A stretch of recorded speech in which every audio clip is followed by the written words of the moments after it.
राज्य में समस्त को मिल 3000 भत्ता एने आसीगला एक बड़ अपडेट जहां आम भिडियो जाना चाहे से मधुबाबू पेंशन योजना हो कि ओल्ड एज पेंशन योजना हो एवं आपण समस्ते पाइपर 3000 भत्ता 60 वर्ष अतिक्रम कला माने आपण भी पाइबे भत्ता राशि। आप जानी एवं केवल से मिलूँ 3500 भत्ता जो मान बयस 80 वर्ष ऊर्ध एमतीक 80% अक्षमता विकलांग हेले एथर एवं सबू हिताधिकारी सबू भत्ता हिताधिकारी को मिल 3000 भत्ता।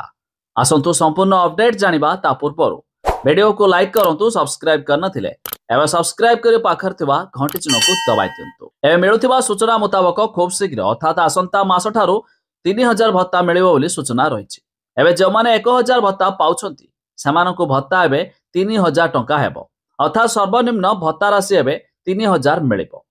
एकथा आपण जानिथिबे एबे केवल सेई मानकु 3500 भत्ता मिलुछि जो माने एबे 80 वर्ष ऊर्ध वयस्क व्यक्ति एमतीक 80% अक्षमता बा विकलांग सेमाने मध्य 3500 भत्ता पाउछंती।